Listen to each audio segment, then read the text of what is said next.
Italy, is a country simply brimming with wonders. Everywhere you turn, there's something astonishing, something ancient, something that makes you stop and stare. But even in a land so packed with marvels, the Leaning Tower of Pisa holds a rather special place. It's famous all around the globe, not because it's the tallest or the oldest, but because it does something most towers wouldn't dare. It leans. Yes, it really does. It tilts over to one side, looking as if it might topple with the next gust of wind. People travel thousands of miles across oceans and continents just to gaze upon this peculiar structure and take a funny photograph. It's quite something. You will find this uniquely slanted tower in a lovely Italian city called Pisa. This city is nestled in the region of Tuscany, an area known for its rolling hills and delicious wines. The tower itself doesn't stand alone in some forgotten field. Oh no, it's part of a rather grand complex. This area is officially named the Piazza dei Miracoli, which translates rather wonderfully to the Square of Miracles, and when you see it, you can understand why. Alongside the Leaning Bell Tower, there's a magnificent cathedral, a beautifully round baptistry, and an ornate cemetery. It's a whole collection of architectural splendors all together in one place, which is rather convenient for the sightseer. Now, it's important to understand that the Lean was not part of the original design. The builders, whoever they were, and we'll get to that, didn't sit down and say, let's make a tower that looks a bit tipsy. Not at all. Their intention was to create a magnificent, straight and very upright bell tower, or campanile as it's known in Italian. This campanile was meant to proudly announce the presence of the grand cathedral next door. But, as often happens in ambitious projects, things didn't go quite according to plan. The ground, it turned out, had other ideas, much to the builder's surprise and, one imagines, considerable consternation. So, for many, many years, this fascinating structure has continued its slow, gentle tilt. And for just as long, people have looked at it with a mixture of awe and concern. Will it finally give in to gravity? Can human ingenuity keep it standing against the odds? The story of the Leaning Tower of Pisa is a long and winding one. It's a tale filled with ambition, miscalculation, long pauses, clever fixes, and a stubborn refusal to fall down. It's a narrative about its creation, the reasons for its famous slant, and the extraordinary efforts made to preserve this beloved wobbly icon for everyone to enjoy. The story of our leaning friend begins a very long time ago, way back in the 12th century. To be precise, construction rumbled into life in August of 1173. Think about that for a moment. That's over 800 years ago. America wasn't even a twinkle in anyone's eye back then. Knights were still clanking about in armor, and much of the world we know today was vastly different. It's rather mind-boggling to consider the sheer age of the foundations that first began to cause such a fuss. They were laying stones for a building that would become famous for reasons they could never have predicted. But why build such a tower in the first place? Well, Pisa in those days was not just any old town, it was a powerful maritime republic. Its ships sailed the Mediterranean, engaging in trade and, quite often, a bit of warfare. This made Pisa very wealthy and very proud. And when you're wealthy and proud in 12th century Italy, you build impressive things to show off. The tower was intended to be the bell tower for the magnificent cathedral that was already standing nearby. A grand cathedral needed an equally grand campanile to call the faithful to prayer and to symbolize the city's prestige and piety. It was all part of a larger project to make Pisa's main square utterly breathtaking. The entire area, this Piazza dei Miracoli, was a statement. It was Pisa saying to the world, look at us, look what we can do. The cathedral, with its stunning facade and cavernous interior, was the centerpiece. The baptistry, where baptisms took place, was another architectural jewel. The campanile was to be the exclamation mark, soaring elegantly towards the heavens. These buildings were not just places of worship, they were symbols of Pisan power, Pisan wealth, and Pisan artistic skill. One can only imagine the excitement and civic pride as the first gleaming white marble blocks for the tower were laid in place. So, the ambition was huge. The materials were the finest. The desire was to create something lasting and beautiful. There was no inkling, not a whisper, of the troubles that lay hidden beneath the surface. The workers toiled under the Tuscan sun, carefully placing stone upon stone, dreaming of the day when the bells would ring out from the top of their perfectly straight tower. Little did they know that the soft Pisan earth had a surprise in store for them, a surprise that would challenge their skills and eventually turn their creation into one of the most recognized and certainly most tilted structures on the planet. The architectural design for the Pisan campanile was, by all accounts, rather splendid. It was conceived in the Romanesque style, which was popular at the time. This style is characterized by its sturdy look, rounded arches, and decorative columns. The tower was to be a cylinder constructed from brilliant white marble, which would gleam in the Italian sunshine. Imagine 8 stories of this luminous stone, adorned with elegant arcades and intricate carvings. It was meant to be a vision of beauty and grace, a testament to the skill of its creators. It was certainly not designed to look like it was performing a slow-motion curtsy for the nearby cathedral. Interestingly, the identity of the original architect is a bit of a historical puzzle. For a long time, a fellow named Bernardo Pisano was credited with the design.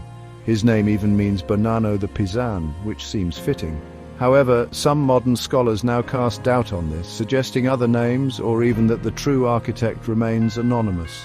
It's one of those little mysteries that history likes to keep to itself. Regardless of who held the quill and parchment, their vision was for a tower that was both strong and beautiful, a landmark that would stand for centuries. They certainly achieved the lasting part, though perhaps not in the orientation they had initially planned for it. The trouble began relatively early in the construction process.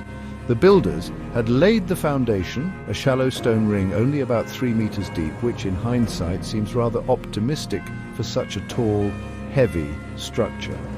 They then proceeded to build the first few stories. By the time they had completed the 3rd story, around the year 1178, a mere 5 years after they started, a distinct sinking feeling must have set in, both literally and figuratively. The tower had begun to tilt. It wasn't a dramatic sudden lurch, but a slow, inexorable lean to the north. The ground beneath was proving to be far less stable than anyone had anticipated. The culprit, it turned out, was the soil. The land around Pisa, being close to the Arno River and the coast, is composed of soft, unstable subsoil. It's a delightful mixture of dense clay, fine sand and shells. Essentially marshy ground that had compacted unevenly under the immense weight of the marble.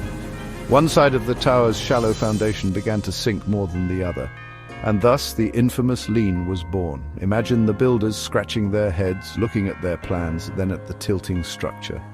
This wasn't in the blueprints, this was a problem, a big, heavy marble problem that wasn't going away anytime soon.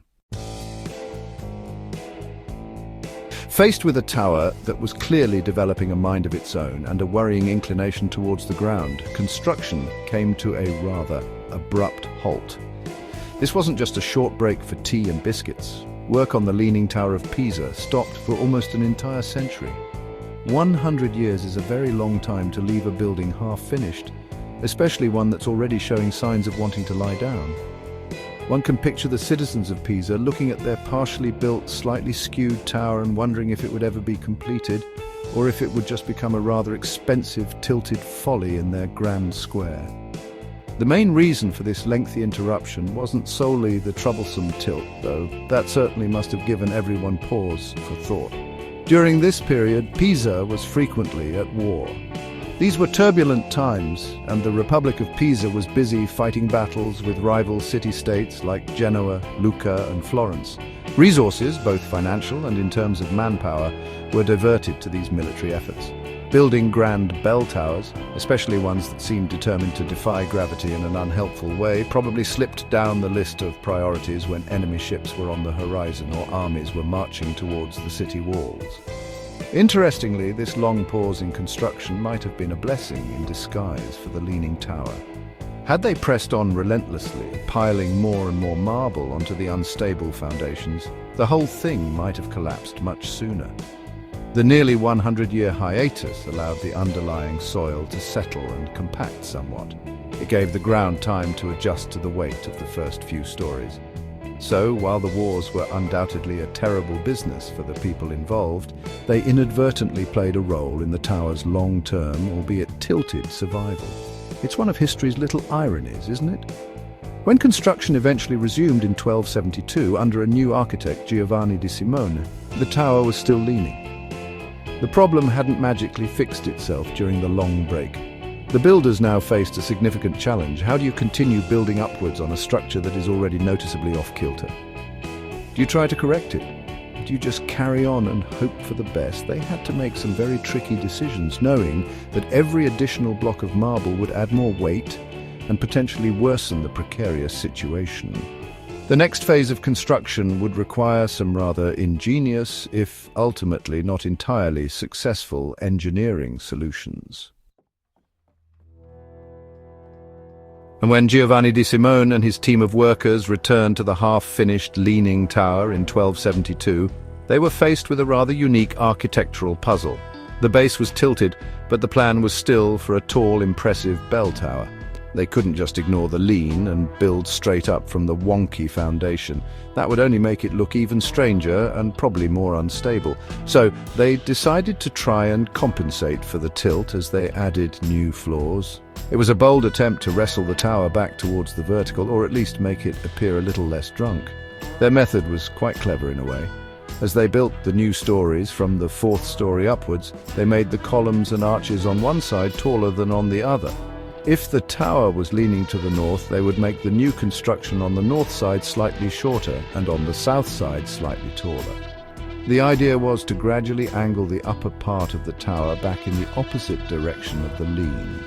One can imagine the masons carefully measuring and cutting stones to different heights, trying to subtly correct the error of the earth below. It must have been a painstaking and rather nerve-wracking process. However, this attempt at correction had an unintended consequence. While they were trying to straighten the tower, they actually introduced a curve into its structure. Because the lower part was leaning one way and they were trying to angle the upper part back the other way, the tower ended up with a slight banana shape. So it doesn't just lean, it's also gently curved. It's as if the tower itself is shrugging its shoulders at its own peculiar predicament. This makes it even more unique, a testament to the medieval builders' efforts to solve an almost impossible problem with the tools and knowledge they had at their disposal. Finally, around 1319, the seventh story was completed. The last addition was the bell chamber itself, which was added much later, around 1372, by Tommaso di Andrea Pisano. He too tried to counteract the persistent lean by angling the bell chamber, so the very top of the tower tilts in a slightly different direction to the main body. It's a fascinating layer cake of leans and corrections, all piled one on top of the other. The 7 bells, one for each note of the musical scale, were eventually installed, though one imagines they were rung with some trepidation, lest the vibrations encouraged the tower to lean just a little bit more. So we've talked about the tower starting to lean almost as soon as it was being built. But what was actually going on under the ground to cause such a famous wobble? It wasn't a curse, nor was it, as some fanciful tales might suggest, a deliberate architectural statement. The real reason is all to do with the earth beneath Pisa, which, as it turns out, is not the best place to put up a very tall, very heavy marble tower if you want it to stay perfectly straight. It all comes down to something called soil mechanics, which sounds complicated, but the basic idea is quite simple. The ground in this part of Pisa is a rather unhelpful mix. Underneath the topsoil, there's a layer of soft clay, then some fine sand, and then more clay. Imagine trying to build a very tall sandcastle on a wet, squishy beach. It's a bit like that, only on a much grander and much heavier scale. This mixture of materials doesn't provide a consistently firm base. When you put something heavy on top of it, like, say, a 14,500-ton marble tower, the ground tends to compress. And if one part of the ground is softer or compresses more easily than another, then things start to tilt. Adding to the problem was the tower's foundation. For such a massive structure, the foundation was surprisingly shallow, only about 3 meters deep. It was essentially a ring-shaped ditch filled with stones and mortar. This shallow footing didn't spread the immense weight of the tower out very far or very deep into the more stable layers of soil that might have existed further down. So all that weight was concentrated on the soft, shifty upper layers of ground. It was like trying to stand a very tall, thin book on its edge on a soft mattress. It's bound to want to tip over one way or another. As the construction progressed and more weight was added, the south side of the foundation began to sink more rapidly than the north side. This was because the layer of soft clay was more compressible and thicker under the southern edge. So the tower began its slow, inexorable tilt towards the south after an initial brief tilt to the north, just to keep things interesting. It wasn't due to shoddy workmanship or a mistake in the design of the tower itself. The builders were skilled craftsmen working with excellent materials. They were simply unlucky in their choice of location, or perhaps unaware of just how unstable that particular patch of Pisan earth truly was. For hundreds of years after its completion, the Leaning Tower of Pisa continued its leisurely yet persistent journey towards the ground. The lean wasn't static, it was gradually, almost imperceptibly increasing. Each year it would tilt a tiny fraction more. This slow, creeping movement transformed the tower from a mere architectural curiosity into a genuine source of concern. People began to wonder not it would fall, but it became a symbol of precarious beauty, a daredevil act frozen in marble. And naturally this made it even more famous. Tourists flocked to see it, perhaps hoping to be there for the dramatic, if unfortunate, final curtain. As the centuries rolled by, various attempts were made to understand and measure the lean. Galileo Galilei, who was himself from Pisa, is famously said to have dropped objects from the tower in the late 16th century to demonstrate his theories about gravity. One wonders if he also paused to consider the gravity affecting the tower itself. By the 19th and early 20th centuries, the concern was growing. Engineers and architects would visit, take measurements, scratch their heads and propose various solutions, some more practical than others. The tower was now leaning at a rather alarming angle, and the authorities were becoming increasingly anxious. The worry reached a peak in the 20th century. Mussolini, Italy's leader in the 1930s, reportedly thought the Leaning Tower was a disgrace to Italy's reputation and ordered that it be straightened. His engineers drilled holes into the foundation and pumped in tons of concrete. This, rather unfortunately, had the opposite effect to what was intended. Instead of stabilizing the tower, it caused it to lurch a bit more, settling deeper into the soft soil. It was a well-intentioned effort, but it highlighted just how delicate the balance was and how easily things could be made worse. The tower, it seemed, preferred to lean at its own pace. By the late 1980s, the situation was becoming critical. The top of the tower was overhanging its base by more than 4.5 meters. That's a very significant tilt for something so tall and heavy. Experts warned that it was dangerously close to its tipping point. The bells had long been silenced to prevent their vibrations from adding to the stress. The beautiful Piazza dei Miracoli might soon be the site of a rather spectacular and tragic pile of marble rubble. Something drastic had to be done, and soon, if this iconic structure was to be saved from an undignified collapse. The world watched and waited with bated breath. The moment of truth for the Leaning Tower of Pisa arrived in January 1990. The Italian government, finally acknowledging the very real danger of collapse, made a brave decision. They closed the tower to the public. No more tourists climbing the winding stairs, no more admiring the view from its tilted top. Safety had to come first. This closure marked the beginning of a serious, scientifically backed effort to save the tower. An international committee of engineers, architects, and soil experts was assembled, tasked with the monumental challenge of preventing Pisa's most famous landmark from falling down. It was a daunting responsibility, wasn't it? The committee spent several years studying the tower, analyzing the soil, and debating various solutions. Many ingenious and some rather outlandish ideas were proposed. Some suggested propping it up with giant supports. Others thought about dismantling it stone by stone and rebuilding it on a stable foundation. There was even a proposal to build a giant statue on the other side to counterbalance it. Eventually, after much deliberation, they settled on a far more subtle and elegant solution. The plan was not to straighten it completely, that would take away its unique character, but to reduce the lean by a small, safe amount and stabilize the foundations. The chosen method was something called under-excavation. It sounds rather technical, but the principle was quite clever and surprisingly gentle. The idea was to carefully remove small amounts of soil from underneath the side of the tower that was leaning the north side, which was slightly higher. By drilling angled tubes deep into the ground under the north edge of the foundation, they could slowly and precisely extract soil. As the soil was removed, the ground would compact slightly, and the tower, under its own immense weight, would gently settle backwards, reducing its southward tilt. It was like letting a tiny bit of air out of the north side of a wobbly cushion. This delicate operation began in 1999 and continued for several years. It was a painstakingly slow process, monitored constantly with an array of sensors. Very small volumes of soil were removed at a time, allowing the tower to respond gradually. They also used temporary steel cables to secure the tower during the process, just in case.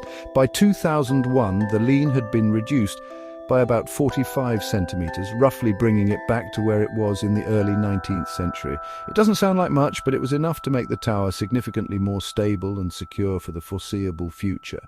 It was a triumph of engineering, a quiet victory over gravity. Thanks to the remarkable efforts of the engineers and scientists, the Leaning Tower of Pisa was declared stable and safe. In December 2001, after more than a decade of being closed, its doors were once again open to the public. Imagine the relief and pride in Pisa, and indeed around the world. Visitors could once more climb the nearly 300 somewhat uneven steps to the top, experience the peculiar sensation of walking on its tilted floors, and enjoy the panoramic views of the city and the surrounding Tuscan countryside. The bells, however, remain largely silent, just to be on the safe side. Today, the tower is still leaning, of course. It wouldn't be the Leaning Tower of Pisa otherwise, would it? The restoration work didn't aim to make it perfectly vertical, as that would have erased its unique identity, the very thing that made it so famous. The goal was to ensure its survival, to pull it back from the brink and secure it for generations to come. It now leans at an angle of about 3.97 degrees, which is still quite noticeable but considered safe. Continuous monitoring systems are in place, with sensors tracking even the tiniest movements, ensuring that any new problems can be detected and addressed quickly. The tower remains one of Italy's most popular tourist attractions, drawing millions of visitors each year. People still gather on the green lawns of the Piazza dei Miracoli, marveling at its improbable slant. It's a magnet for photographers, both amateur and professional, all trying to capture that classic shot of themselves propping up the tower. It has become an instantly recognizable symbol, not just of Pisa, but of Italy itself, a testament to the enduring appeal of human endeavor, even when things don't go exactly as planned. It's a landmark that's famous for its imperfection, which is rather charming, isn't it? In the end, the Leaning Tower of Pisa is much more than just a wobbly bell tower. It's a story of ambition, a surprising geological quirk, centuries of adaptation, and ultimately human ingenuity triumphing over a very stubborn problem. It reminds us that sometimes the most memorable and beloved things are those that are a little bit different, a little bit flawed. It stands as a proud, if slightly off-kilter monument to history, architecture, and the peculiar beauty that can arise from unexpected challenges. And one hopes it will continue to lean gracefully for many, many more centuries to come, delighting all who come to see it.